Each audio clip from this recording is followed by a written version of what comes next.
Ladies, gentlemen, welcome to the Human Energy Field. This is episode 17, I think. Is that right? Been a hell of a ride already. Thank you for listening. Thank you for staying tuned in. Thank you for being part of the Discord. Thank you for the emails as well, because we've had some emails in our inbox, which we'll get to later on. And just generally, we're sending our love to you, the listeners, just for being a part of this little podcast that we put together. 17 episodes and counting is, it's a pretty remarkable achievement as far as I'm concerned. And I can't believe it's the end of August already. We're recording this podcast bang at the end of August, and this month has just flown by. I had so much I wanted to do. We had so much we wanted to get done, so many plans, and time's just flown by, and just things have gotten away from us, haven't they, really? Yeah, and it's mad to think that come November, which isn't too far away, this will be a chronological year that we've been doing it, because I remember when we first chatted with Ager from Dungeon Punks, shout out Ager, there was fireworks going off in the background, weren't there? So it was bonfire night, fireworks night, our first interview, yeah. So we're quickly approaching our anniversary. Oh my god, a full year! I didn't even think of that. September, October, November. I'm assuming this audio will be out in September. Or October maybe, but so that means that we're not far off the 12-month anniversary. Yeah. Should we do something special for that, mate? I think we should do an anniversary special. I kind of off the top of my head, I should just think, should we just get everyone on we've had on already? And then I would say do it at once, but then would sound anarchic and chaotic like some other podcasts we know, wouldn't we? So I don't know. I don't know if that would work. Or just get them on paper. But I don't know. We'll have to do something, or I don't know. We don't have enough bits to do best bits, do we? We've only been going. Greatest hits. Yeah, greatest hits. I don't know. Yeah, but let's have a think about that. Or do you know what? Even better, listeners, hit us up with your suggestions. What do you want to see as an anniversary project or suggestion? Hit us up on the Instagram. Hit us up in the Discord. Is the best place to get both of us. Or email us at humanenergyfieldpodcast@gmail.com, which, as you've quite rightly said, some people have done. So that'll be interesting to hear what they've been emailing us. Yeah. You know what? Since we've mentioned it twice now, let's crack in, shall we? Yeah. I'm going to read out this one particular email that stood out because it was very well written, and the gentleman was very, very forthcoming with his praise. This is Tom, aged 5, from Southampton. Steve Wilson, Lanky Dice Roller, emailed us recently regarding our episode on character death, which is an episode we released recently, which is really nice of him to get in touch. We've actually had a good bit of feedback about that episode, haven't we, mate? Yeah, it's been and good. And the one after it as well. Yeah. So that was awesome to hear. So thank you, guys. I hope you enjoyed those episodes. Or were they? We did one on character death, and we released another one on how to be a better player. And both of those have received quite good feedback from people, so we hope that's helped. That was our intention, to attempt to help improve your role-playing. So, this is an email we got from Steve Wilson, who wanted to start by saying this was a great subject and a fantastic episode about character death. It particularly struck a chord with him when we discussed killing a beloved NPC. Apparently Steve managed to do this to the same player group twice, which I don't know if they're a bit traumatised about it afterwards.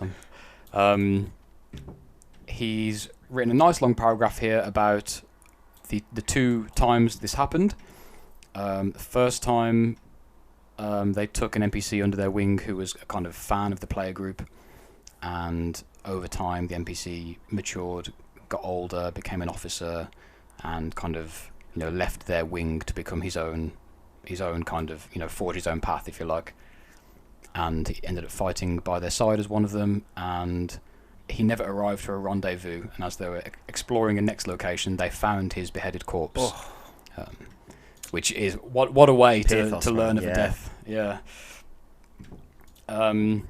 They went full revenge, faster than he expected his players to react, stronger than he expected them to react. They specifically requested in-game that his body be returned and buried with the highest honours in the kingdom, as he died a hero. So that's cool. You know what I mean? Intense, You've got a death there, and it's just about, okay, how do we deal with this character death? Well, revenge and glory and admiration. I love that. And the second one, they had a NPC who was a bit of a mule for their equipment, role-played as a thoroughly unpleasant person. He was killed during combat by an unlucky damage roll, and they're not really thinking anything of it. The player group then once again plotted and planned how best to defeat the bad guys' revenge. Both occasions have managed to bring the severity of their missions into stark focus, how the plot wasn't a nice story, but it also really helped to bind them into an even tighter group by the shared experience of loss. So, it was great to read through. Thank you very much, Steve Wilson, for your little stories there about character death in your game, and just for the feedback and just for the response to the episode. We really appreciate it. Keep the emails coming in. I chose that one because it was relevant. We do have more emails that I respond to as quick as I can. So obviously people feel free to get in and chat. And if it's something that does stand out, like Steve's email did, I'll be more than happy to bring it up on air. And I hope that we can all continue to keep the conversation going, either in the email or on the Discord. And with that in mind, I do want to extend a thank you to our friends, the Dungeon Punks, for their latest episode of their podcast where they mentioned ours. And lovely things were said, and they were very sweet. And it's great to hear praise from people who me and you not only respect, but also quite openly and have stated many times now in the past are one of the main inspirations for us doing this. So the fact that they then turn around and, have said that they enjoy our podcast, it's a circle of love over here. So if you're not already involved, listeners, get stuck in. There's plenty of room in this circle of love for whoever else wants to be included. But thank you very much to the Dungeon Punks. And I will continue to kind of propagate this infinite circle of shout-outs. I would say as a caveat, though, if you normally listen to us on a certain volume setting, if you're about to press play on Dungeon Punks, just turn it down. So do yourself a favour, turn it down a little bit first. You'll thank us for it. You'll thank us for it. But definitely listen to it. Yeah, they're good guys. We've both known them for a while, and it's great to. I don't know, it's great to manifest something and have your mates enjoy it. Do you know what I mean? Well, they are, I don't think you would mind me telling the listeners this, that they are the reason that we know each other. Very true, basically, yeah. So without Dungeon Punks, without their social events that they did many years ago, when we could do social events, we met up at Leeds, year on year to go to their events, and it went from there. So, if we don't thank them for anything else, we've got to thank them for that, haven't we, I know, yeah, exactly. We have to be grateful for even the little things. So yeah, thank you, Dungeon Punks, because I can't imagine HEF would exist without those guys. Yeah, it wouldn't, would it? They also mentioned in the episode something that we're a bit overdue talking about, to be fair, but Ager was very kind to help me promote my first role-playing book, Caer Mundus, The Lost Realm, and the Dungeon Punks had some involvement in the creation of that over the years that it's been kind of stewing. So if you were listening to that episode and you're wondering what they're talking about, well, you can check the link in the description for wherever you're listening to this and head over to the Human Energy Field Big Cartel page and pick yourself up a copy of my first role-playing game, a system-agnostic book called Caer Mundus, The Lost Realm. All right, so I thought, rather than save you the, manoeuvring through the ego of having to talk about your own book too much, I would play the role of the interviewer, and you would play the role of the interviewee through this, and we'll get to grips with this and have a little look, peek behind the creative curtain, if you will, about Caer Mundus. So I want to talk a little bit about what it is, just so people can kind of know what it is that you've done and what you've created and what we have here in our hands. And then also what I think I would find really interesting, and hopefully the listeners will find really interesting, is some of the thoughts behind that creative process, and maybe, some of the highlights and struggles of getting something to print and getting it out there, because I mean that's the biggest thing, getting this book out there. So the first thing that I really want to ask about Caer Mundus is, where did the initial idea come from? So before we talk about the physical book itself and this, where's the genesis, if you can tie it down to these ideas that became this gaming book now, where do you think the beginning of Caer Mundus was for you as a writer and a creator? Damn, that's a good question. I'm much more comfortable being interviewed, so thank you for taking on that role. No worries. I think, well, okay, so Caer Mundus is based on Celtic mythology, specifically set in a fantasy Bronze Age, although it does draw on a range of Celtic folklore from across time periods up to medieval time. So it's a bit of a melting pot, but I do describe it as a Celtic Bronze Age as a setting. I think the original ideas for this book came from a novel that I'm writing, that I'm still in the process of writing, and the setting of the novel is something that I just really ended up falling in love with, and I thought, how could I bring this to the gaming table?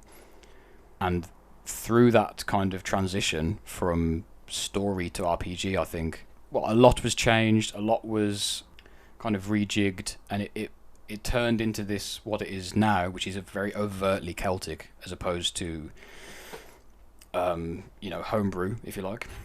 I was really inspired by the art of the Gunderstrup cauldron, which is an artifact that was uncovered in Denmark, I think.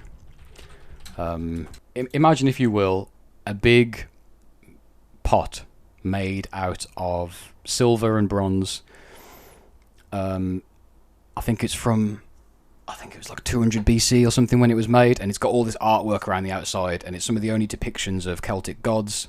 The Roman Empire kind of absorbed a lot of that stuff and removed it from history. So finding artifacts with authentic kind of period culture and religion and folklore on was a big influence on me to carry that through into something that could be more tangible. I'm at constant odds with the fact that, we teach history in schools here in Britain as our history begins with the Roman Empire. Recorded history dates back to the Romans as the first point on the timeline, if you like, and that has never failed to frustrate me, because I see the Romans as interlopers and invaders, and they brought a lot of things that could be considered non-native. So I'm like, right, so when the Romans arrived, who were they arriving to? And those are some of the questions I was asking myself when I brought this thing together. So it's a real mix of history and fiction and my own interests. Around the time I started writing this, I visited a museum in Paris, and that too has some of the only depictions of Celtic gods. Museum of the History of the Modern Age, I think. I'm not going to butcher the French pronunciation, but in the museum is one of the only existing depictions of Caer Mundus, and it's just magical to have access to that kind of world, to the world that's been forgotten and built over and trodden down and oppressed, and having these little glimpses back into that ancient past. It never fails to get my imagination going, So I wanted to bring those ideas into a role-playing book and have something where people could be inspired. I think it's really interesting that you're talking about the real world, influences and history and what you've seen, experienced and enjoy. So to kind of go into a side question from there, was there any fiction or role-playing games in general, any other previous existing games or any other fiction that you've read and enjoyed that has influenced Caer Mundus, do you think? Yes, and there is a handy list of these in the back of Caer Mundus in the section called the Appendix, where I've made a point of listing museum exhibits around the world, most of which I have visited, some of which I have not. Albums that I was listening to during the writing, and role-playing games and fiction that inspired the writing and creation and the art style and everything of this book. I've got to be honest, man. Vornheim, number one inspiration as far as RPGs go. I've got to be straight up with you. Vornheim was probably the biggest inspiration in how this book turned out, in terms of how it's used. I like books that I can use. I know I've not the first time I've said this, but utility in a gaming book is something that I really look for and that I really enjoy. And after having used Vornheim in pretty much every game I was running for I don't know, like a year or so. It was just always in my bag, always with me at the gaming table. I wanted a book that I could use like that, and I wanted a book that I could give to other people that they could use. So I think number one inspiration is Vornheim. I've got to say. I think that leads us on to something I really want to ask. Is you kind of mentioned utility, how useful this book can be. I think it's a perfect time for you to tell us what is the construction of this book. So obviously I'll let you take this, but it's part toolbox and part adventure. So tell us about that, how the book's split and how the content is divided. I wanted to do as much as I could without game mechanics. I'm writing a book. Almost, I'm writing this book for myself, if you like. This is the sort of book that I would use at the gaming table. So there's no system in it, although there is a few mechanical suggestions throughout to aid with the content. The book takes the form of world descriptions at first. It tells you about the sort of people that are in the world, the sort of lifestyles they lead, any magical creatures, that kind of thing that exist there too. After describing the world, the book then details 4 character classes, which people will be familiar with on the surface, but are, as is the rest of the book, I hope, quite unique takes on what we consider to be fantasy tropes or fantasy cliches or familiar ground. One thing I wanted to do with this book specifically was to make sure that when I'm treading familiar ground, I'm doing it in a original way or a unique way. How many fantasy RPGs are there out there, and what can they offer? What's different about them? I'm really inspired by the writings of Monty Cook. And I like the idea, whenever I read something by Monty Cook, I'm always thinking, damn, where did he come up with this stuff, man? This is not nothing I've ever read. So I was trying to do something like that. I was trying to write stuff that you couldn't get anywhere else. And that is very much true of the 4 character classes that come after the world description. And it lets you know, there's different ways to make these characters and to put them into a world, why they might be together, etc. And then, after that, the book is then split into 2 parts. The first half is the toolkit, which is all random generator tables for everything you could think of: items, NPCs, adversaries, split into seasons. So if you're in the spring and you want to fight some enemies, you roll on the spring adversaries table. If you're in a winter adventure and you meet some adversaries, you roll on the winter adversaries table. They have different motivations, that kind of thing. Items, flora, fauna. It's the middle of the book is completely jam-packed with random generators for GMs and players to roll on to determine anything: scenes, environments, NPCs, items, effects of mind-altering substances, whatever it might be. And then the last half of the book is the adventure, which is a or level 1 to 5 adventure. It can be whatever you'd like it to be. And that is laid out as a series of locations which the characters travel through to take them from rags to riches, essentially, from zero to hero. Hear you talking about levels there. Something I also wanted to get your thoughts on is what games, what existing games that are out there right now, do you think Caer Mundus is either A, designed to plug into, or best fits in terms of the mechanical systems that exist out there, that Caer Mundus can be a kind of a bolt-on atmospheric campaign world and toolkit onto an existing system? Which of those systems did you have in mind when you wrote Caer Mundus, or do you have in mind for it now? To this day, I don't see Caer Mundus as being in relation to any one particular game engine. So I don't look at Caer Mundus as a D&D 5th adventure. I know I'm talking about levels and that kind of thing, and it's mostly to help that kind of shift over to the book. There's an adaptation section in the back where I say, if you're running this with D&D 5, here's how you might do it. All characters are human, all characters have half health. You can cherry pick skills as you wish, as long as the GM's happy, because not all of the skills in a given tree are going to fit the world. So I'd rather you cherry pick your own skills from across different schools or colleges or whatever, to be setting appropriate, rather than appropriate to the player's handbook for 5th edition, which has no bearing on this, you know what I mean? So the appendix at the back does have a guide on how to adapt this book to various things, as well as D&D 5th. It also has a guide for adapting to OSR rule sets, things like Lamentations of the Flame Princess, the Black Hack, Labyrinth Lord. I suppose Morkborg would be in that category as well. So you could play it as heroic fantasy if you wanted to. If you wanted to play it as a kind of high mortality rate, grim fantasy, that's also possible. And I've also included some small rule sets for adaptations to weird games, quote unquote weird games, or post OSR games such as Troika. So if you wanted to use Troika rule set and give it that kind of wacky British gonzo feel, there's also a space for you to do that in as well, and suggested ways for you to build characters, what skills you'd give them, and that kind of thing. And I'd like to think that it's broad enough that it will accept all three approaches. I don't have one system that I run with this. Every time I run Caer Mundus, I use a different system. I try something else with it. All the playtests were done with either 5th edition or Lamentations.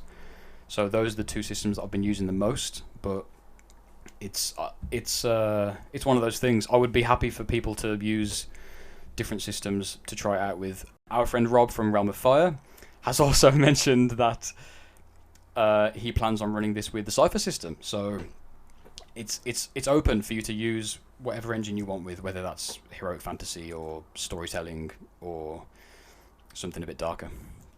Cool.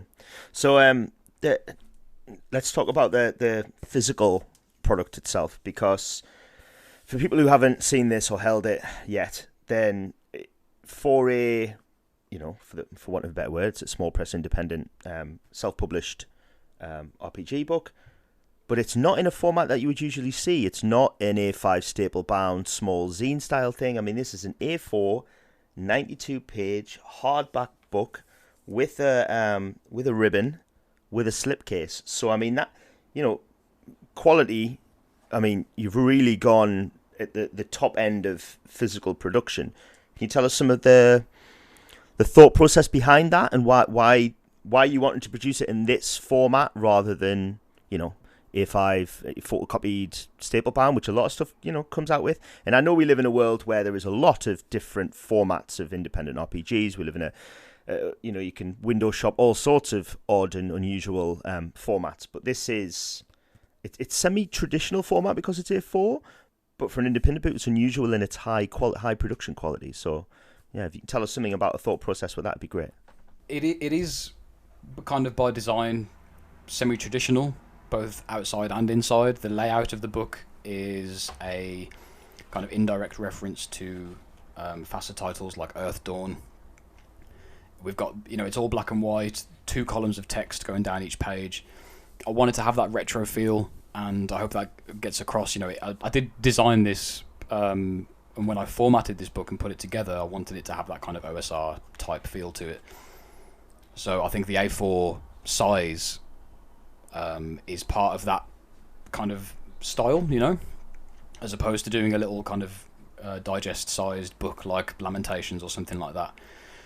It's funny, I actually originally planned for this book to be a little staple-bound pamphlet to give out and sell and make money just if I could, and then as I put it together and as it kind of took on its completed form, I realised it was probably too big to do a little staple-bound booklet. But I sort of thought, if I can't do a booklet, I might as well go the whole way. I didn't want to do any half measures with this thing. I didn't want to have a glossy softback, like a Lulu print-on-demand type book that would fall apart in people's bags. I wanted this to be a book that has life, which is part of the reason for the slipcase. It's lovely because it's all white, and it does make you want to kind of keep it in pristine condition because it smells nice and it's white and it's fresh. But part of the idea of the slipcase is that it protects the book so that you can keep using the book, and so that the book has this kind of longer lifespan. So it's partly practical, I'm happy to say, but also I just like the idea of a really high quality book. It's got coloured end papers. As you said, there's a bookmark ribbon in there too, so you can keep the page for any tables or anything that you're referencing quickly. The art quality is really high, I'm happy to say, especially the front cover artwork. I don't know, I just wanted to... It's the first one that I've put together to this point. It's the first book that I've managed to finish and get printed and manifested physically. And I just wanted it to look good and be of a high quality and be a good product that people can hold in their hands. I think, as I said, I'm writing this book for myself, and part of the things I like about books is the tangible quality to it. So I wanted it to be something I'd be happy to have on my shelf. Yeah, of course.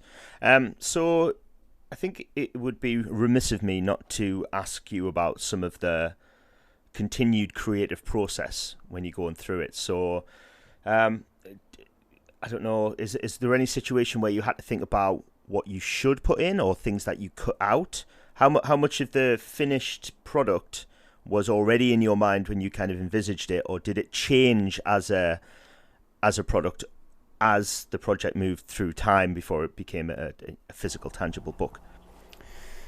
Yeah, it absolutely did change over time. I wrote this over a few months in 2018, and during that time, it saw a lot of changes, both to the art style and to the content and the layout of things. For one reason or another, a lot of the art in here is from different artists, and I think it lends the book this kind of wild, chaotic feel. It's a bit unpredictable, it's a bit broad, it's raw, and that is something that I'm quite happy with, because I feel like it kind of matches the world of Caer Mundus itself. Throughout the process, I began this book, as I was saying, directly inspired by Vornheim. So the random generator tables were really the first thing that I wanted to get stuck into.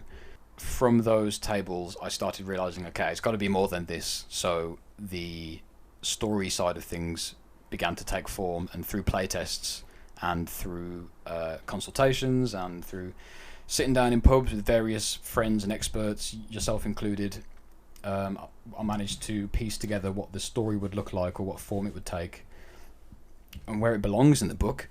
This is a toolkit first, adventure module second. So when there was a stage where the story of the book was at the front and the toolkit was at the back, and I believe it was yourself, mate, in a pub a few years ago, who you basically asked me, what is this book first? And when I said it's a toolkit, you said, okay, well, the toolkit belongs before the story then, doesn't it? It belongs at the front. So when you're reading it, that's where you get to first. And it's just those little insights and those little people asking me questions and the answers revealing my intentions about this thing just led to it being shaped one way or another. So there weren't many obstacles in the writing of it particularly. I did realise I'd have to make character classes, because if people were going to be coming into the world that I'm writing and playing it, you need to have some kind of touchstone for who you're going to be playing.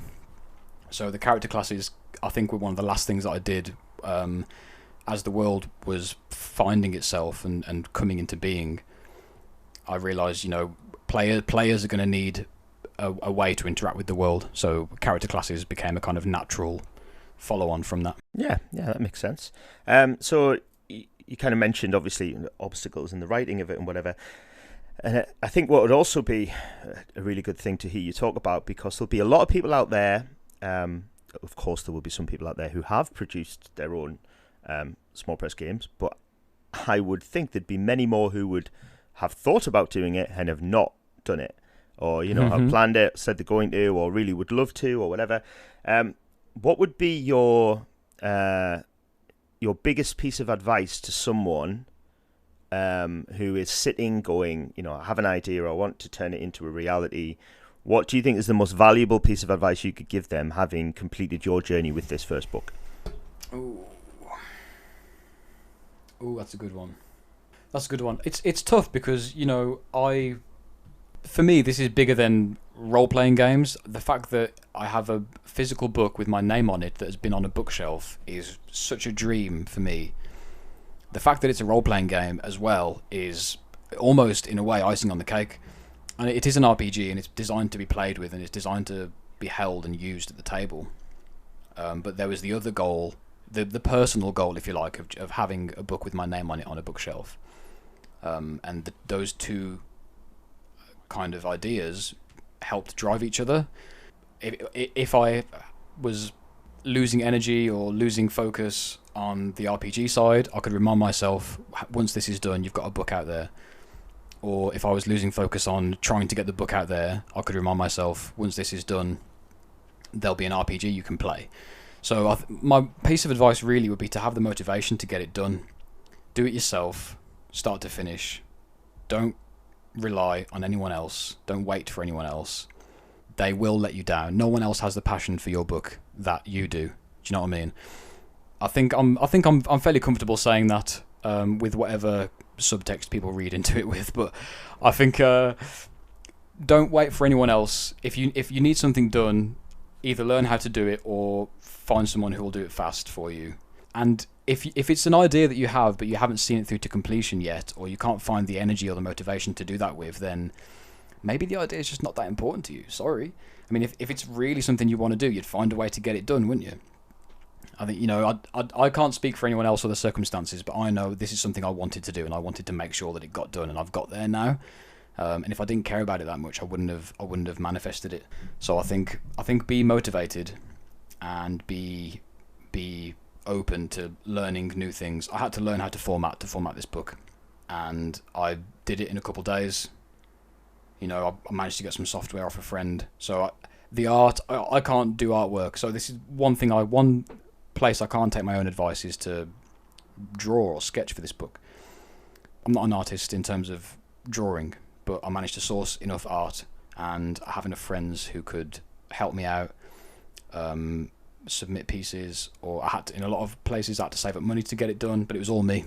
That's my advice. Do it yourself. I think that's that's probably great advice for any sort of creative project. Is basically what you're saying: do everything yourself, do everything that you can, but also as that caveat, be willing to get other people within your remit, within your vision, to plug the gaps that you can't do. Like you said, you're not going to draw the front cover just to say that you did it all, because it wouldn't be what you want. So be able to draft freelancers, for want of a better word, in to kind of assist, help work for the project, is also a valuable. Do what you can do and lay on your strengths, and then don't push forward with your weaknesses. You can fill those gaps if and when necessary, in a wide variety of projects.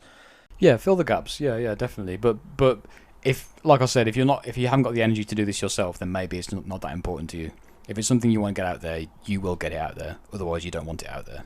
And I think it's worth saying to that as well. There's not everybody has to put in the, quite frankly, Herculean effort that you have to have produced a book in this format, with this content, with this thought. I mean, if you just want to get it out there and you do want to do a staple bound, photocopied, whatever, if that's the best way and the only way that to get your ideas out there, then do that too, right? So what you're saying is get it out is the main thing.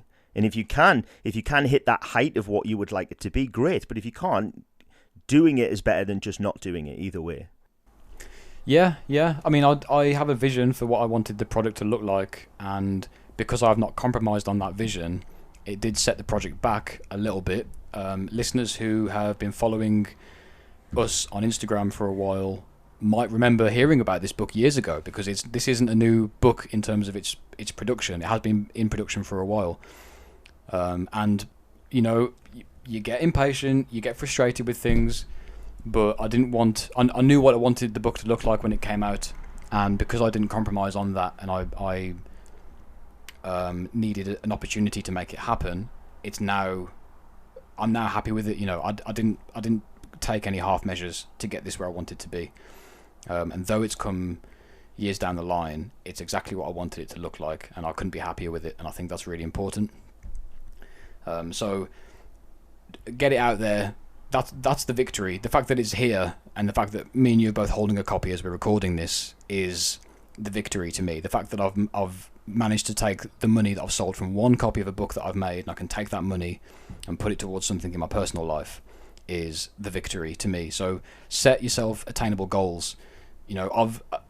the book, the release of the book has about 50 successes in it, as far as I'm concerned. Each smaller step is another success that I can be happy for. Every time someone reads it, every time someone says they like it, that's another success that I can throw in there too. So setting those goals and having those things to achieve along the way are going to be really helpful for your motivation. There is no one day when your first book comes out and it's great. It's a long-term thing. There's no one explosive moment. It's a constant emotional roller coaster of ups and downs.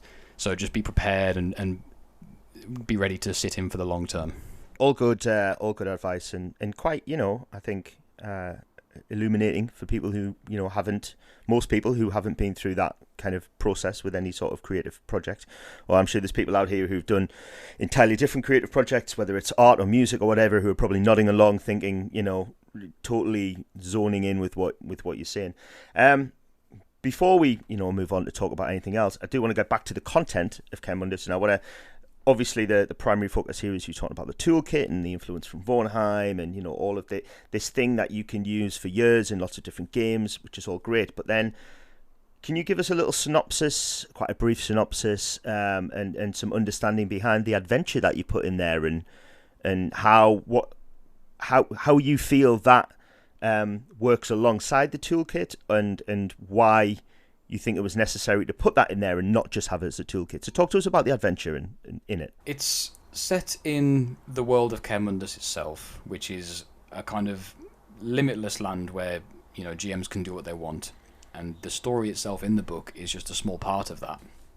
The words Caer Mundus translate to Fortress Earth, and that idea is that this is a isolated area where you can be free from historical accuracy, free from or live by anyone else's rules, or having to create a game based on anyone else's expectations or based on real life history. You can do what you want in this world, and I wanted the story element to reflect that a little bit. I like Zero to Hero style adventures, so you start off the story literally, you're on the edge of a cliff hunting for eggs to sell in the market because you need to eat. You literally begin the adventure teetering on a cliff edge. I wanted something that could showcase the power of the book. So it's a story with a beginning, middle, and end, but all the story beats are designed to have encounters between them. And I mentioned in the book, between these locations, between the main story beats, refer to the toolkit and bring that toolkit in and populate the bigger world with the rest of the book. So even the adventure isn't meant to be used in isolation. I think the toolkit and the story are supposed to kind of complement each other. I wanted to showcase some of the differences in Caer Mundus compared to other fantasy settings. I wanted to give opportunity to players. I really like games that provide opportunities for players to do whatever they want. So it's quite open. There are a lot of different branching paths, and though it's written in this kind of OSR style, in these columnar format, when it comes to planning the game that you're going to run using it, there's a lot of opportunity in each location for the adventure to branch off in all these different paths. I think that's something that's really important to me is a player agency and player choice. And though it's a on rails, if you like, adventure from Zero to Hero, it still puts the power in the hands of the players. It still says, where do you want to go next? What do you like to do when you get to a location? How are you going to solve this problem? There are kings that need to be united as part of the story.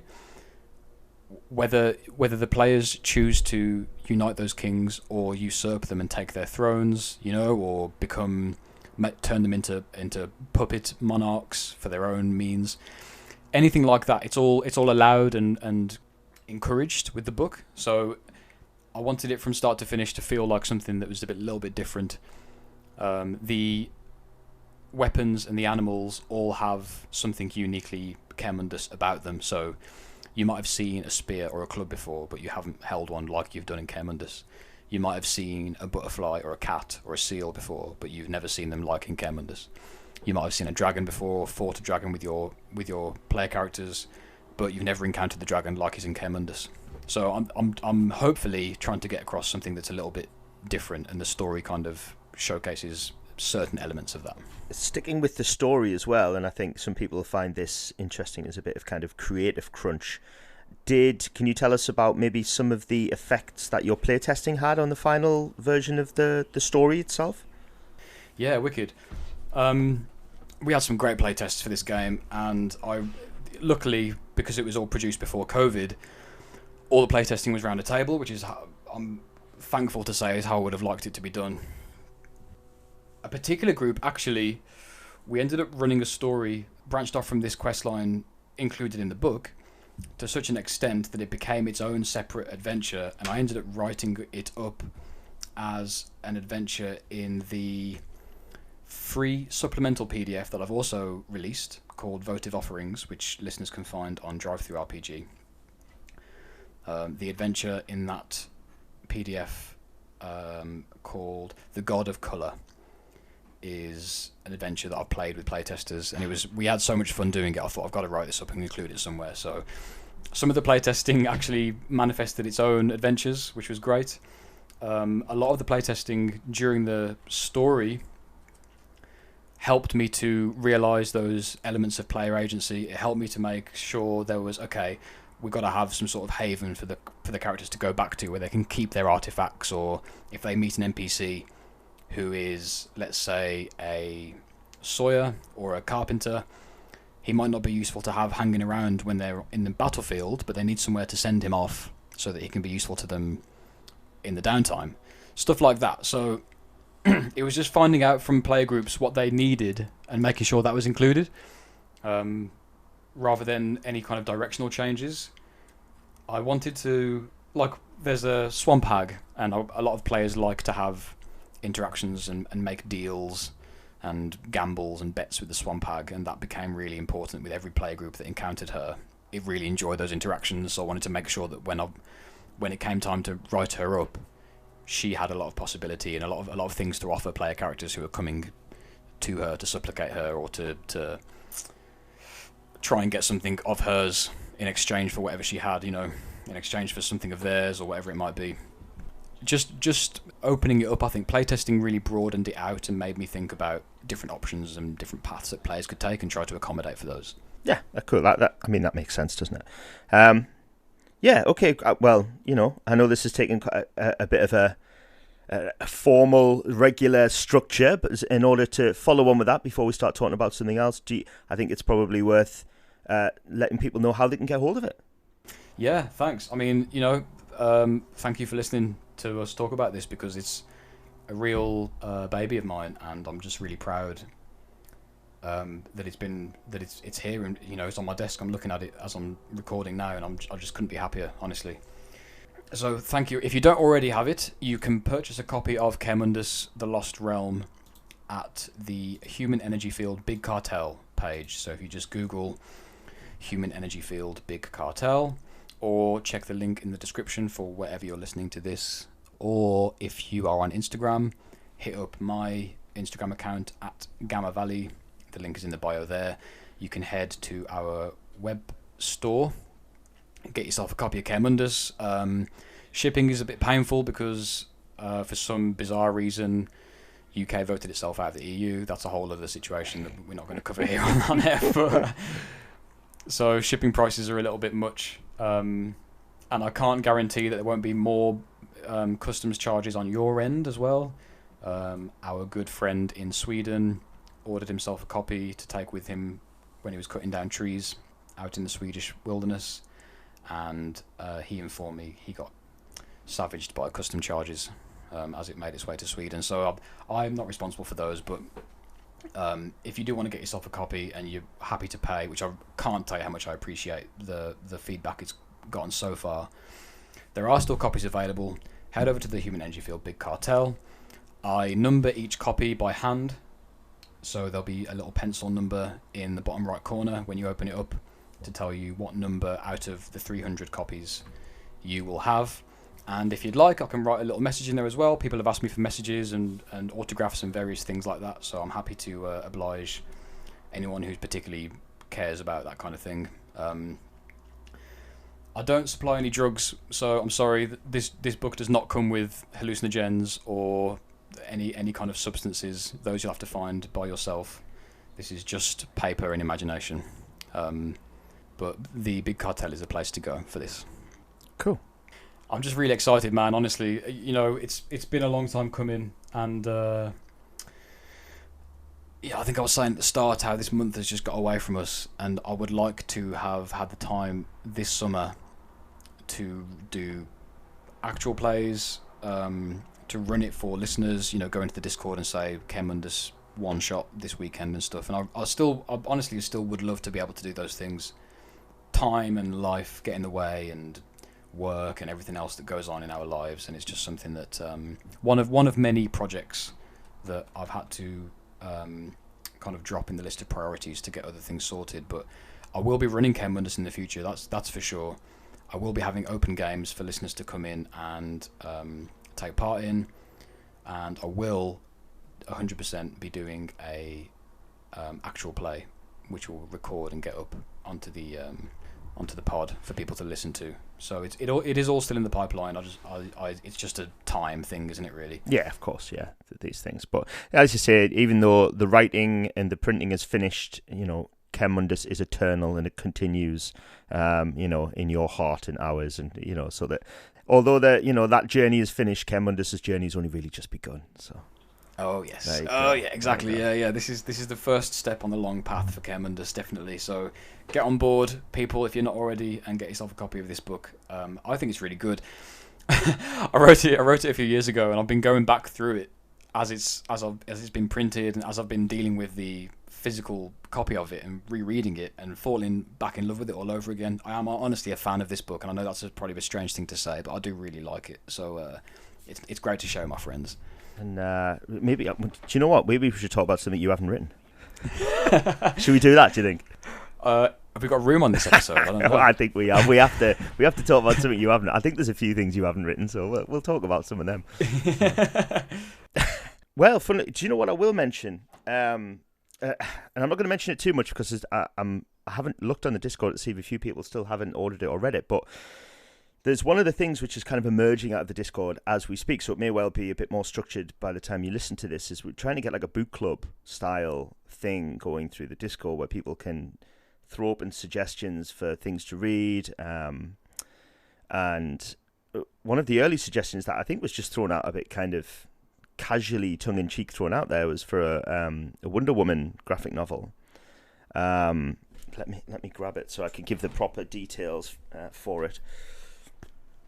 One of our friends on the Discord threw out this suggestion for Wonder Woman Dead Earth. Daniel Warren Johnson with Mike Spicer, part of DC's Black Label imprint. And this is kind of like an A4 hardback. I've just got the hardback. I believe it does maybe exist in paperback as well. I'm not too sure. And I had great fun reading this. I'm one of those people who used to read a lot of graphic novels, and I don't really read as many graphic novels now as I used to. But I thoroughly enjoyed getting stuck into this this standalone DC graphic novel. Is very different. So I mean, this is the main reason I'm talking about this is not because I'm championing this particular graphic novel, although I did enjoy it and it's great. It's the kind of thing that I would never have picked up and got into if we hadn't had this real community vibe from the Discord, people suggesting things and jumping on it, and I know fine well this is why I'm not really going to talk about the plot of it, because I don't want to ruin it for the people who are genuinely our listeners and friends on the Discord. I don't want to spoil it, but just the fact that a handful of people all jumped on it straight away and went, well, I'll get it, and that's great, and then we can talk about it on the Discord, whether it is something that costs money like a graphic novel, or it's just a song you want to listen to, or a movie you want to watch for free. Being able to have shared these things that we've enjoyed with each other and with the listeners, and the listeners to share them with us, I think is one of the biggest joys I've personally got out of the Discord. So really, even though I'm not really talking about this book, I'm talking about the fact that we are talking about books on the Discord. And there's a lot of chat about Dune at the minute as well. We're all really, obviously the movie's coming out, but a lot of people are on their journeys with the books. And I know you and I have read them, and some people have read the early ones, and we have close friends and listeners who are reading them at the minute. So there's a big Dune buzz going on there as well. So if you're in, if you've read Dune or you want to read Dune and you want to chat about it, come in the Discord because that is happening. Yeah, our June episodes are long overdue. It was one of the first things we decided we wanted to talk about, and we still haven't got around to it. But my list of topics to cover on HEF is basically just an old receipt with the word June written on the back of it. But I think the Discord is great for these recommendations and these things because, like you said, it's not something that you would have ever maybe considered picking up otherwise. And likewise, the episode we did recently where I discussed The Wake, the book by Paul Kingsnorth, people on the Discord really responded to that and have picked it up, and we've since had conversations about it, and it's just brilliant. The whole reason I mention a book on a podcast is because I think more people should be reading this. This book's brilliant. No one talks about it. I hope that I can get word out about this book, and then for that to affect people and for that to bring people together to talk about it, it's a success. It's really it's a great pleasure. And even to each other, we end up suggesting things because of the podcast to each other that we might not have done. I mean, I picked up and read through Roadside Picnic, which blew me away, which I love, which we are still going to do a full Stalker episode on, the movie, the book, the RPG. So stay tuned for that at some point when we eventually get around to it again on the long list of things. But to just read that, which is never something I would have picked up and read, So yeah, it's really great for that. So come on this journey with us and explore some new stuff. Yeah, definitely. We've got a lot of people from all over the world, so there's a real eclectic mix of tastes and things. And while we're all on that same kind of level about what we like, which I think is a great leaping off point for people to say, oh well, if you like June and Roadside Picnic, then I bet you'll like XYZ, whatever this thing is. And that's been really great. And we even have our friend Sam come on to talk to us about some books that he'd been reading that he thought might make good settings for RPGs and how that might work. Well, seeing as you've just mentioned it, why don't we just slide this conversation in here? Let people into that kind of the window into the conversation that we hadn't recorded, and we've got more of these, but this is the chat that we really enjoyed having with Sam, so you can listen to that now before we come back.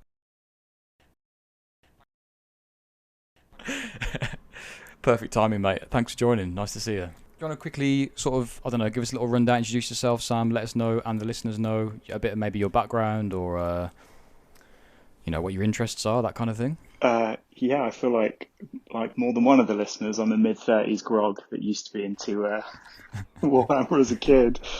It's our target demographic. Barely survived lockdown and then sort of fell back down the rabbit hole. I actually got back into the hobby a couple of years ago when I was volunteering with young people as a sort of I don't know, that sort of popped up with a teenage lad I was sort of spending time with, and he briefly showed an interest. He painted one Space Marine, and then I just the plastic crack addiction set back in. But I've been playing a game of Warhammer Quest on and off since I was about 12, and so that was part of the reason I reached out to you lads, because there's only so many times you can punch 12 goblins in the head with the same. That is a long game of Warhammer Quest, my friend. I know, just wanted to get my money's worth. So I was just sort of interested because I hadn't really thought about adding in roleplay elements, but one of the sort of trio had kind of started getting into D&D, and he started running it, and he's an architect, so he did all these beautiful maps, put loads of thought and sort of craft into it, and I was just like, oh, well, maybe I could just put in a bit more effort on the thinking, and I could paint a bit less or make it a bit more interesting. And so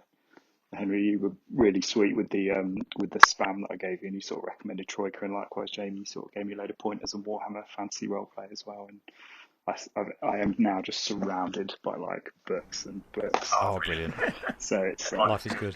Definitely converted me over. Have you managed to put those narrative elements into Warhammer Quest yet then? Yeah, definitely. So actually they had fancy rules in the back of the original rulebook, the 95 one, but they're pretty... I mean, the game is famous for how wonky and unlucky it is, and so I just thought the idea of leaning more into the rule of fun and making it a bit more interesting. So definitely use those. The Warhammer Fantasy Roleplay book is so expansive that I was just sort of... I think I as much absorbed the flavour from that in terms of character creation, the setting in between cities, and like the combat system alone made me just like shiver and put the book down because I was just like, oh my God, like a D100, sort of a whole new set of stats. And then sort of like Troika, I was listening to your Troika episode when I was doing a bit of painting. I was just like, oh my God, like the words light, simple came up. And actually what we ended up doing was like using some of the suggestions for how to design and curate dungeons, but using like the Troika mechanics of luck and skill as just the way to resolve like the kind of archetypal questions and challenges that it was sort of like suggesting, like you walk into a room, there's a hole and spiders are walking out, what do you do? Kind of scenarios, and people can instantly just test against skill and luck. So we started using that as like the engine bolted on. It seemed to work really well. And then obviously like a whole day in, about like 11 o'clock in the evening, one of the other lads was like, should we just play Troika then? Yes.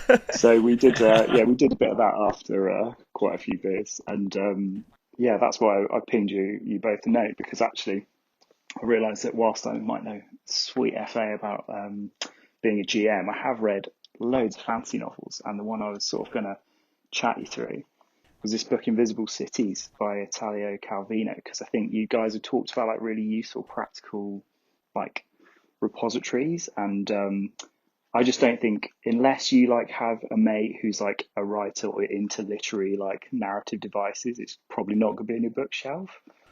But it was written in 1972 by Italio Calvino, and the premise is it's Marco Polo talking to Kublai Khan, the emperor, and he's telling him about all these cities he's explored in his empire that's growing so fast he's never going to visit them all. But it's just a literary conceit, and what it actually is, it's sort of short 1 or 2 page descriptions of fictional cities. It's 55 cities, and they're just really evocative. The sort of like thread that runs through it is he's actually describing Venice as the one city he's never going to describe, but they're actually little meditations on memory and emotions and language and death. And I just thought, like, if you're in a pinch and someone says, cool, we're going to hop on this golden spaceship, where the hell are we going? And you're just like, we're going to go to, and then you've just got, cool, like cities of desire. There are 2 ways of describing the city of Dorothea. You can say that 4 aluminium towers rise from its walls, flanking 7 gates with spring-operated drawbridges, and it just dives you straight in. So I just sort of thought, for people that might be playing in that space, and I think actually, Jamie, with your Vampire the Masquerade hat on, there's some cities of death, cities of memory that are kind of really kind of cool, and it just like literally is a sketch of a place and a feeling and a vibe, and I was just like, God, I've got to just tell you about it if you haven't already read it. That is almost the perfect Troika source book. Yeah, so I was thinking, where the hell is my monkey meddler going to go next? And just like, so that's Invisible Cities. Yeah, Invisible Cities. It's like you can get it as like a reprint. This is like a vintage reprint. It's a little book as well. Like as a thing to read, I wouldn't say it's necessarily like a real page ripper, but it's still like sort of it's interesting. I think Henry, with your writing hat on, maybe it's like it's something that you could dip into, and it's written like. They've used them, I think, I was reading up on Wikipedia, but he's used a mathematical framework to like make sure it's a particular structure, which is kind of interesting. So you then like backfilled. Yeah, I was going to say, just as a format, purely from a sort of formatting standpoint, it sounds interesting. So to hear that there's a mathematics underpinning that format is a sort of another level of curiosity that you just added on top of this. I can see this book is going to fast appear on both of our bookshelves, I'm sure. Frantically scribbling it down in my notepad here. It's already on Amazon. Just ordered it, $6.99. It gets here tomorrow, so thanks for that. I need another book. But and it sort of got me thinking about like having a chat about because there's a really good chat on the Discord about like novels and stuff that people have lent into. And you just like, I think you made the point, Jamie, on one of the pods, that there's just like your interests take you off in such narrow like cul-de-sacs that there's all this stuff that you can miss. And I was sort of thinking about like other sort of books along a theme with some sort of literary conceit behind them, but that might be quite interesting to people. And again, with like world building in mind. And there were like 2 others that I thought might be worth mentioning, but they're a bit more commonplace. So one is The Stars, My Destination, and then the other is Hyperion by Dan Simmons. So like both of those have some sort of like literary device they've either been inspired by or directly pinched, to like. So tell us about this first one then. So The Star's My Destination. Who's that by and what's that about? So that's Alfred Bessler, written in the 1950s. I've got a real soft spot for sort of like 50s and 60s hard sci-fi, because there was just this like era where people were like watching the world change. So you're talking about like Clarke, Asimov, Yeah, like 100%. And then it gets a bit more cosmic in the 60s with like Sandelanian Nova, but there's a sweet spot. Not to say that I don't love that, just to be clear, but there's definitely a sweet spot. And so The Star's My Destination is sort of like an early proto-cyberpunk novel. It's about a guy that gets abandoned in space. He's working for a mega corporation. He's a welder in a ship and he gets like left behind. And it's sort of like a retelling of the Count of Monte Cristo. It's a revenge novel. Like he's determined to go after the people that like left him behind. He meets all these weird like cults, and it sort of explores the world as it goes, and it sort of like becomes more and more exaggerated as he goes on. So if you know the plot of the Count of Monte Cristo is a guy who gets like wrongly imprisoned, meets someone in prison who tells him about this hidden fortune, and he goes and discovers it, sort of like creates himself as this mysterious count, and then slowly destroys everyone that's wronged him. As a random aside, but obviously perfect for Human Energy Field, wasn't there a discussion that Del Toro was going to direct Cage in a version of the Count of Monte Cristo? Are you kidding? Oh my No, Lord. I think that was a real thing.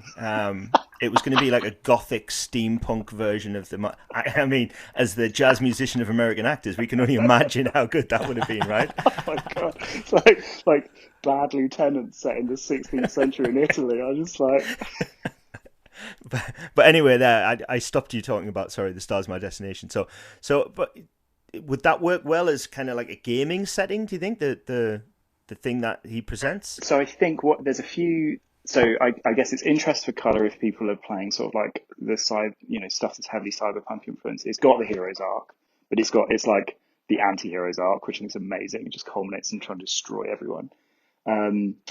It a bit like Nova has these kind of like 50s. They're writing about mega corporations operating in space that put pressure on governments. It's like really like kind of on the nail. I think what is potentially something you could borrow from, I would say, is the corporations. There's this idea that is explained in the first 3 pages, which is that at some point, 100 years into the future, the idea of like personal teleportation happens. It happens completely by accident. Someone discovers that people can kind of project themselves through space and time, and it completely just breaks the world like as they know it. And so I think there's a few like game changing. I think there's interesting mechanics, interesting treatment of like Earth and the places in and around it, and the role of corporations in guiding it that you could really borrow from. Less of a kind of like instant source book, but I think it's a cool example of how you can take one story and transplant it into another setting and use an arc from one to another. So again, I was thinking more about that as driving narrative as an example. Always a big fan of that kind of adaptation of a classic tale to a different setting. Yeah, definitely.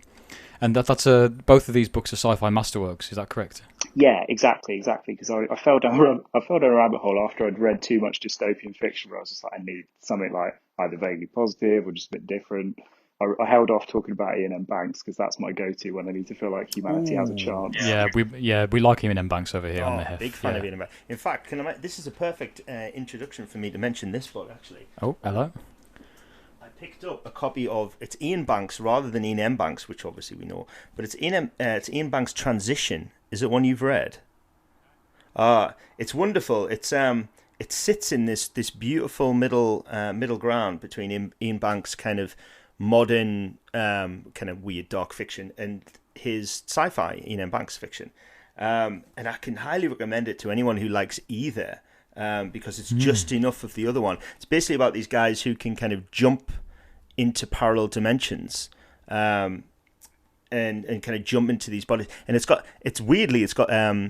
Venice in it as one of the major elements as well. So it's all coming together here in this little format. Ian Banks' Transition is that if you're a big Ian Banks fan, then get into that, because that's maybe, apart from Player of Games, that's my favourite Ian Banks novel. I was about to ask which is the favourite. Is it Use of Weapons? Player of Games. Jeunet Morat Gouguet as a character, as the main character, is just unreal. Sublime. Well, the only other one I was going to mention in that sort of like trio of things that have really interesting ideas to Nick is Hyperion, because I think that's got it has two threads that link it. So one is the fact it's a narrative device that's borrowed from another novel, but it's also got amazing world building that I think you could just readily pinch from.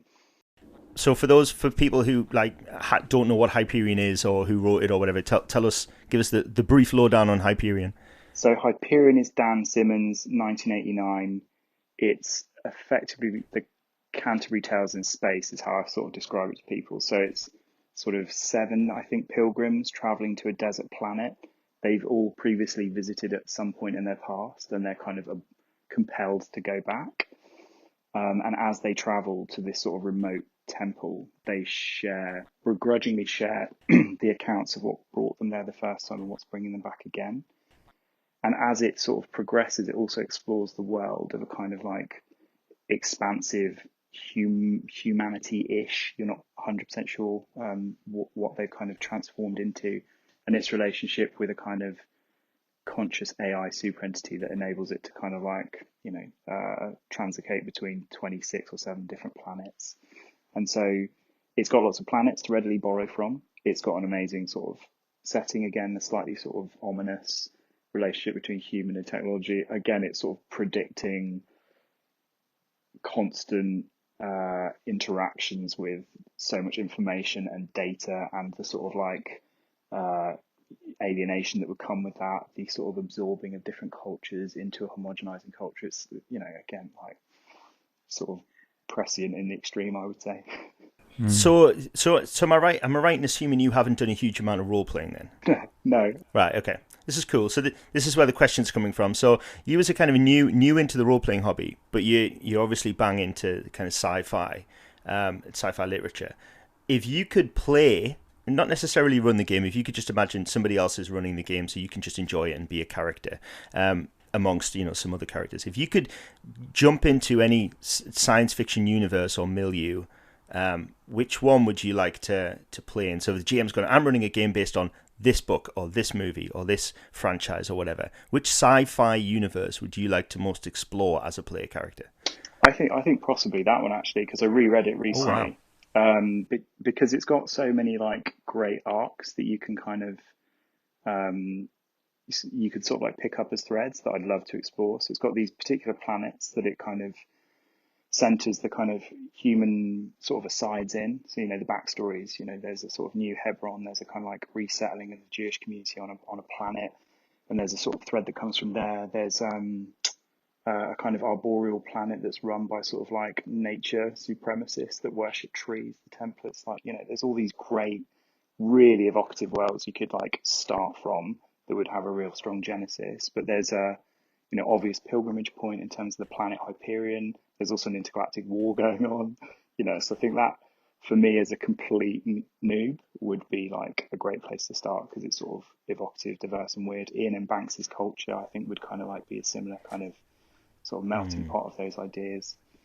Those would be my two, probably, just to make the GM's job a real. Yeah, absolutely. I mean, that's part of it. So, moving on to something that me and Henry have talked about quite a few times, but I think more and more people are going to be talking about very soon, and already are. What about Dune, Frank Herbert's Dune? Is that something you've enjoyed reading or have read at all? Or yeah, I loved it. I think generally speaking, I've sort of tried ticking off a lot of the classics. If I had a brief period, I'm sure you both did as well, where you try and like balance out like the classic fiction that you think you should read versus the things you actually enjoy. And then you get into your 30s and you're just reading Gotrek and Felix, So yeah, I definitely read Dune. The first one, I hadn't even realised there were sequels until it came up on the Discord and the amazing covers were being shared. But I thought the first one was really interesting, evocative. I love the fact that there was this kind of like right at the beginning that they've like rejected computers, so they just teach people how to do numbers. The Bene Gesserit, the idea of this sort of like monopolistic planet that produces all of the resources. That reminded me of Nova, actually, Sam Delaney's Nova, because there's this whole thing about a race to find the heart of a dying star that's got these rare elements in it, and once one person controls it, they control the galaxy, kind of thing. Yeah, well, that's it. He who controls the spice controls the universe.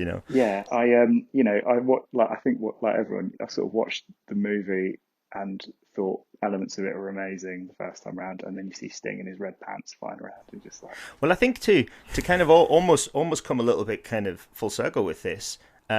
I love seeing the heavy influence that Dune has on Warhammer 40k. And, you know, anyone who's into Warhammer at all, and particularly Warhammer 40k, cannot fail to see the direct influence from Dune. You know, the Space Marines, the Sardaukar, the Emperor, you know, the noble houses, the navigators, suspensors, all of that, lasguns, personal shields, like ornithopters. I just go on and on and on.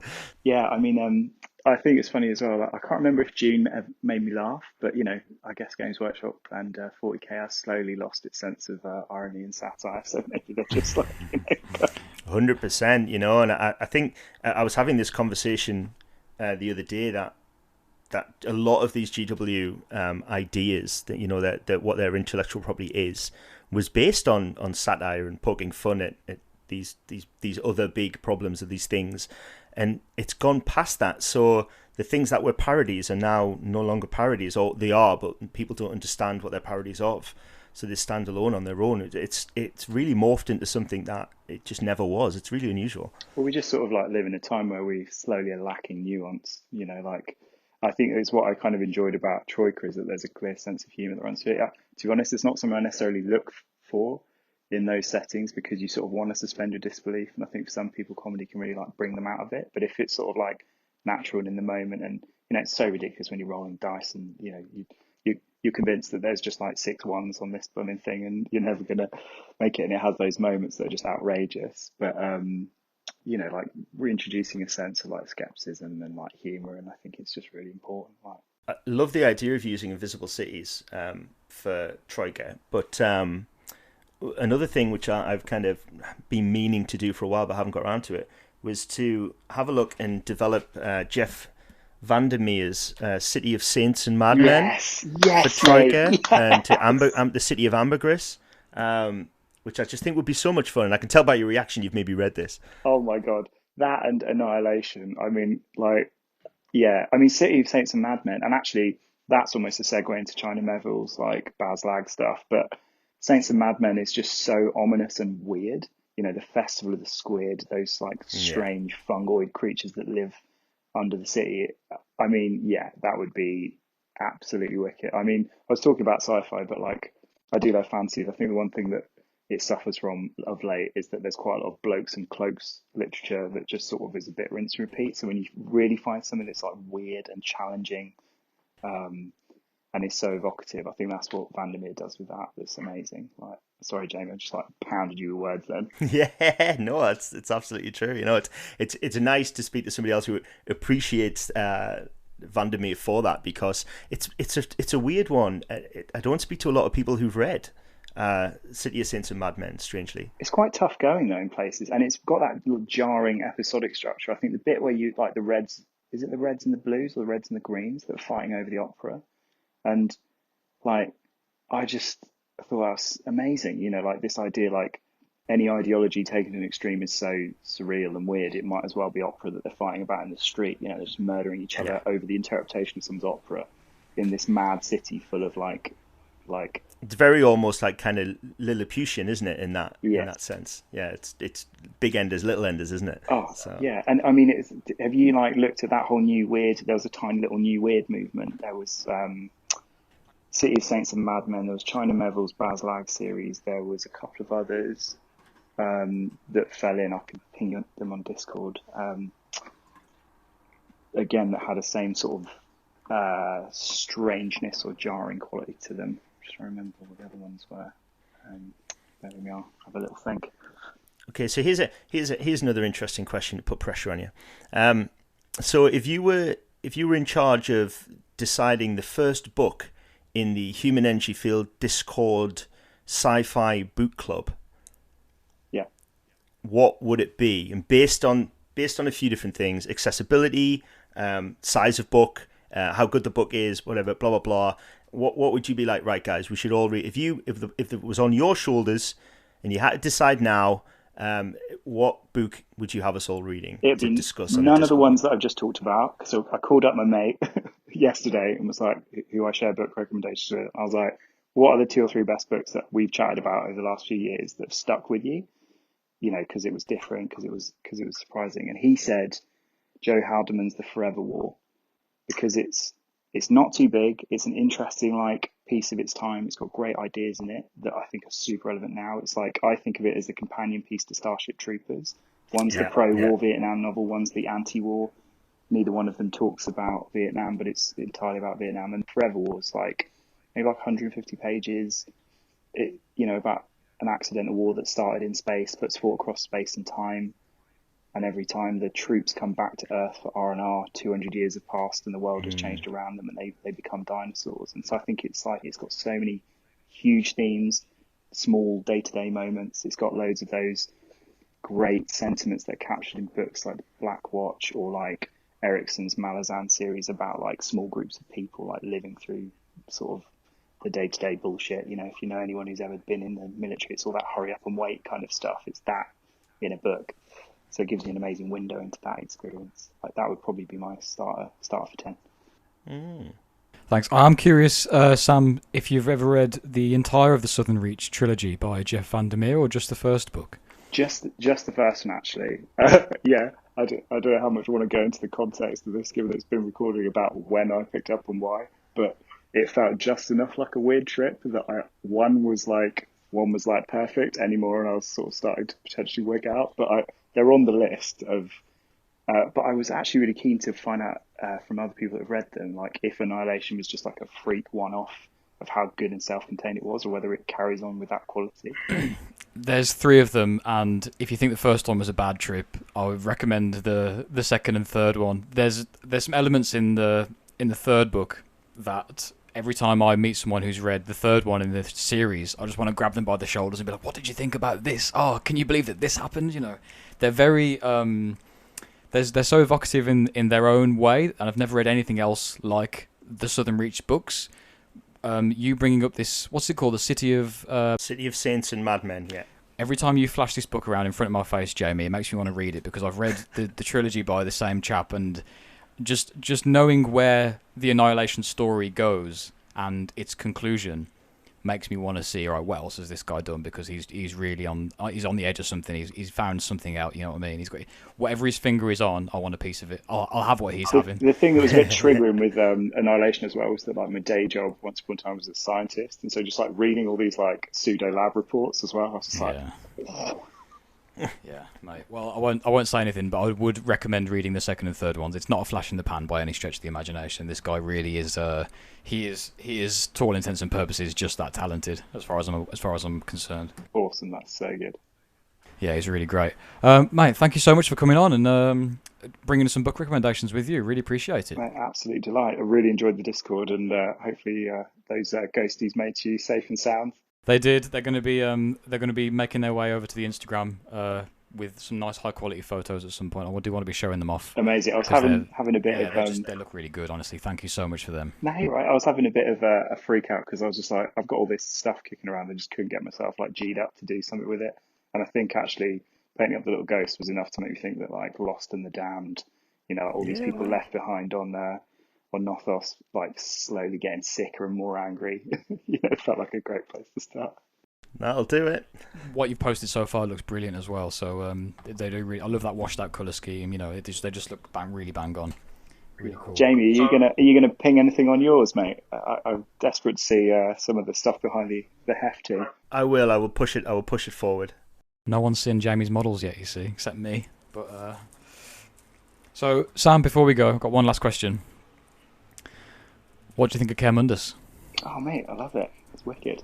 Oh, good. Brilliant. Yeah, my missus was just slightly weirded out because I've just like gone from just like all these boyfriends that live on the internet, and stuff just keeps appearing or like, and I think this was like, the idea of a book with a note in it was just like peak. It just tipped her over the edge. Just like, who are these people? I'm gonna find something really weird to send you now. Yeah. We have to freak her out now. You've set the bar. But yeah, it's amazing. She works in drug trials on psychedelics, and so it was just like the most weirdly like the middle point of a Venn diagram of our interests. So I was just like, it's about men in the past, but also drugs.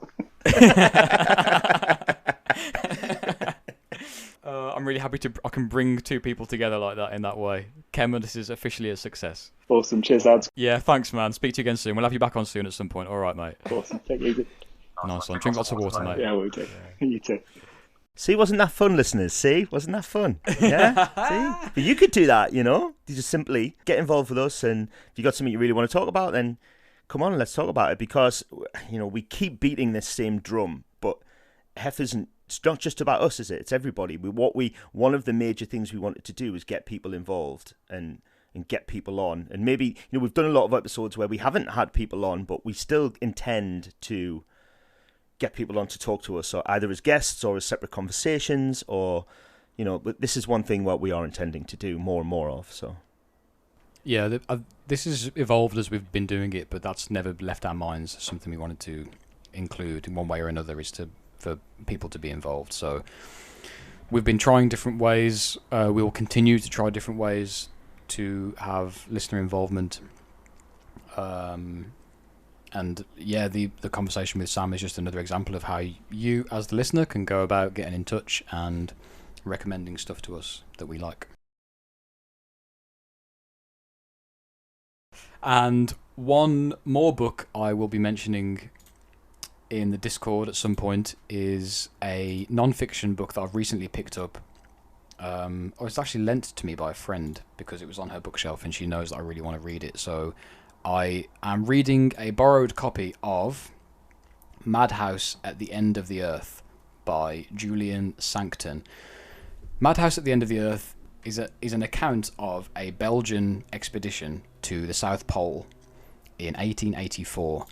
People who have watched the Terror or are aware of the expedition of the HMS Terror and Erebus, people who are familiar with the book of the same name, or the book The North Water.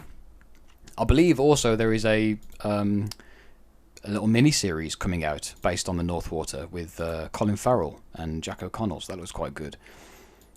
It's a story of science and expedition and glory-seeking that turns south as this Belgian expedition sets off to, you know, claim territory and fame in the name of King Leopold II of Belgium, and very quickly descends into this kind of this kind of gothic horror maritime thriller, dark, violent, crazy tale of crew members going insane, and I think there's some cannibalism in there. And I am 6 chapters into this book, and already I can't put it down. It's so fascinating. What I really like about this book is that the facts are the narrative, if you like. The two are the same.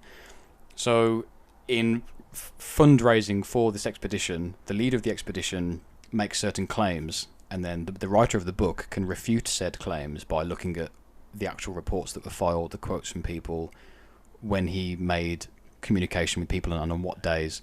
So we can tell when a statement is a lie or a truth from history because we have all the evidence. 1884 is modern enough that there's plenty of writing and photographs and records to look back on to piece together what happened. You know, it's not the distant past. And the author's done a really good job of getting all the accounts together, all the diaries of the crewmates, the telegraphs that were sent to organise the expedition and this kind of thing, and build a narrative structure around it all. So it's all based in fact and rooted in fact. But it's a fictionalized account, so it's a story rather than a history. No, it's not fictionalized. It's an account, and he's just made it a narrative. Oh right, but so it's fiction based on fact, rather than, it's not discussion, is it? It's a story book, is what I'm saying. For, you know, if I put it in children's terms, it's a story. It's a true story. Yeah, it's a true story. Yeah. And obviously he's novelized it a little bit. He also mentions that because all the men on this ship were scientists, readers, academics, or otherwise the sailors and the crew of the ship were, you know, they kind of romanticized the idea of these adventures in the South Pole. The ship was full of people who read, and the ship was full of people who read Edgar Allan Poe, Jules Verne, who at the time, was cottoning onto the kind of zeitgeist in the public imagination of the South Pole, not the continent that no one's ever explored. And Verne was responding to that with his writing. So obviously the crew of the ship would all be up to date with the modern writings by people like Jules Verne and Edgar Allan Poe, and they put some of those kind of novelistic flourishes into their diaries and into their... Is that that would be the narrative of Arthur Gordon Pym? Is that the one? Have I got that right? Correct. Yeah. Yes. Yeah. Pulled that one out the old mental filing cabinet. You did well there, mate. You know your Poe better than me. But so it's all fact. So it's not. There's no based on a true story. He's just recounting the events that have happened, and those events are so horrible and traumatizing as to make a gothic horror story of a ship trapped in ice endlessly when the sun disappears for months on end. The crew begin to worship the sun. It very quickly is just turning into this strange, bizarre kind of crackpot tale of these men who have been thrown together on this hunt for glory and science and territory, and have ended up finding themselves getting more than they bargained for. Nice. It's a great read. I haven't finished it yet, but I'm already so excited, which is why I've decided to bring it here to discuss. So for fans of the Terror, fans of the North Water, fans of Jules Verne, fans of science, fans of good stories and good adventure stories and good books, I recommend Madhouse at the End of the Earth by Julian Sancton, which is about... The ship was called the Belgica, and it went to the South Pole, where it was trapped in ice, and various events occurred, and this book recounts that tale. So if you're interested in that kind of thing, definitely pick it up, because it's I can't put it down. I just can't put this book down. I'm always reading it. I'm carrying it around with me, trying to keep the cover in good condition so I can return it to my friend. But it's in the car. It's all over the place. I'm always carrying it around with me at the moment until I finish reading it, because I'm really enjoying it. Excellent. So it's a highly recommended read. Highly recommended read. HEF stamp of approval. Rarely given.